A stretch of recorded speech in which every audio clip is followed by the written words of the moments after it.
Hello. നമ്മൾ ഗിരിജ മേഡത്തിൻ്റെ അനാഥ ആശ്രമം ഉണ്ടല്ലോ, അവിടത്തേനെ പറ്റിയിട്ട് ഒരു 2-3 വീടുകൾ പറയാമെന്ന് പറഞ്ഞിട്ടുണ്ട്. കാരണം എൻ്റെ മക്കൾ 3 വർഷം ഇവിടെ ഇന്ന പോലെ ഇതിൽ നിന്നതാണ്. അനാഥശാല എന്ന് തന്നെ പറയാം.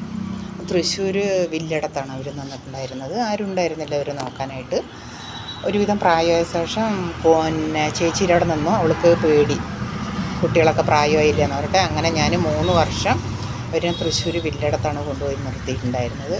അവിടെ ഒരു പ്രശ്നം ഉണ്ടായിരുന്നില്ല. ഞാൻ അവിടെയായിരുന്നു. കാണാൻ പോകണവർക്കൊക്കെ കാണാൻ പോവുക, ഇടയ്ക്ക് നമുക്ക് വെളിയിലേക്കൊക്കെ കൊണ്ടുപോകുക. അങ്ങനെ ഒരു പ്രശ്നം ഉണ്ടായിരുന്നില്ല. നല്ലൊരു സ്ഥലമായിരുന്നു, പക്ക നല്ലൊരു സ്ഥാപനമായിരുന്നു. ഇപ്പോൾ ഗിരിജ മേഡം വന്നിട്ട് ടേബിളിലൊക്കെ ഇരുന്നിട്ട് കസേരയിലുമൊക്കെ ഇരുന്നിട്ട് എന്തൊക്കെയോ ഒക്കെ തട്ടിവിടുന്നുണ്ടായിരുന്നു. ഇപ്പം ഞാനൊരു വീഡിയോ കണ്ടതിനെ കുറിച്ചിട്ട് എനിക്കൊരു 2-3 വാക്ക് പറയണമെന്നുണ്ടായിരുന്നു. അതുകൊണ്ടാണ് ഞാനിപ്പോൾ വന്നിരിക്കുന്നത്. കാരണം എന്ന് പറഞ്ഞാൽ, ഫസ്റ്റ് ഓഫ് ഓൾ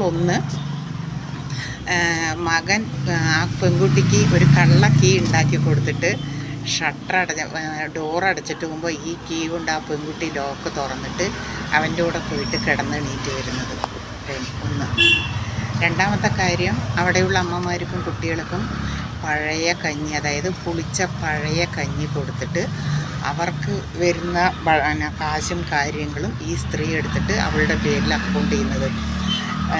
ഞാൻ പറയുന്നത് എന്ന് പറഞ്ഞാൽ, ഇപ്പോഴും ഞാൻ വർക്ക് ചെയ്യുന്നത് ആ സ്ഥാപനത്താണ്. ഞാൻ വർക്ക് ചെയ്യുന്നത് പാലക്കാട് പുത്തൂർ എന്ന് പറയുന്ന ഒരു സ്ഥലത്താണ് ഞാൻ വർക്ക് ചെയ്യുന്നത്.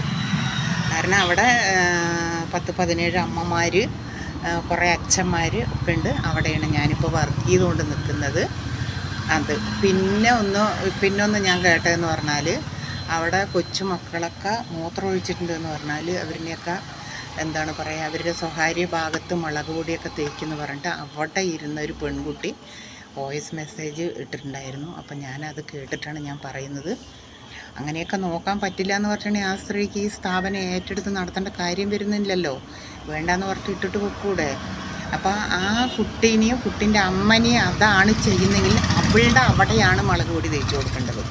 മനസ്സിലായില്ല? അവൾ ഈ തെറ്റിന്ന് അവിടെ അവളുടെ മുളക് പൊടി തേച്ച് കൊടുക്കണമായിരുന്നു.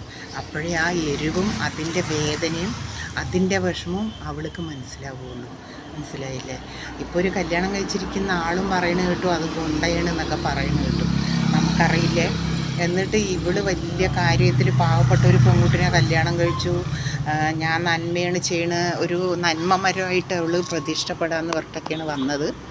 പക്ഷേ ഇപ്പോൾ കല്യാണം കഴിഞ്ഞ് അവർ വീഡിയോ ഒക്കെ ഇട്ട് കഴിഞ്ഞപ്പോഴാണ് ഇത് നുണയും കാര്യങ്ങളൊക്കെയാണെന്ന് പറഞ്ഞിട്ട് ആൾക്കാർ മനസ്സിലാക്കി തുടങ്ങിയത്. അപ്പോൾ ആൾക്കാർ പ്രതികരിക്കാൻ തുടങ്ങി. അവരുടെ മകൻ അങ്ങനെ ഒരു തെറ്റ് ചെയ്തിട്ടുണ്ടെങ്കിൽ, പ്രായപൂർത്തിയാകാത്ത ഒരു കുട്ടിനെയല്ലേ പീഡിപ്പിച്ചു എന്ന് പറയുന്നത്.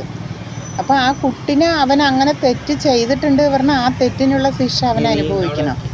മനസ്സിലായില്ലേ? അത് ഗവൺമെൻറ്റുകാർ അന്വേഷിച്ച് അതിനുള്ള തക്കതായ ശിക്ഷ. പിന്നെ ഒന്നാമത്തെ കാര്യം എന്ന് പറഞ്ഞിട്ടുണ്ടെങ്കിൽ, എന്താ പറയുക, ഈ കിട്ടുന്ന സ്വത്തുക്കൾ മൊത്തം അവളുടെ പേരിൽ അക്കൗണ്ടിലിടുകയും അവൾ ഓരോ സ്ഥാപനങ്ങൾ മേടിച്ച് കൂട്ടുകയും സ്ഥലങ്ങളും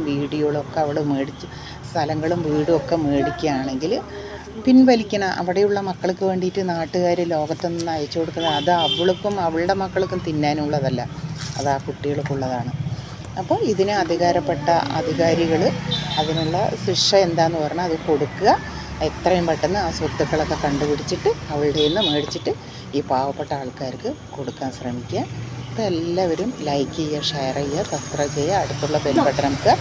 ഞാൻ എന്തെങ്കിലും തെറ്റായിട്ട് പറഞ്ഞിട്ടുണ്ടെങ്കിൽ എല്ലാവരും ക്ഷമിക്കണം കേട്ടോ. പിന്നെ എനിക്കെന്ന് പറഞ്ഞിട്ടുണ്ടെങ്കിൽ ആ വീഡിയോ ഇതിൽ കാണിച്ചിട്ട് ഇടാൻ അറിയില്ല. അത് 2 മൊബൈൽ വേണം. എൻ്റെ കയ്യിൽ 1 മൊബൈലേ ഉള്ളൂ. അതുകൊണ്ടാണ്. അപ്പോൾ ഓക്കെ, എല്ലാവർക്കും നല്ലൊരു ഗുഡ് നൈറ്റ്.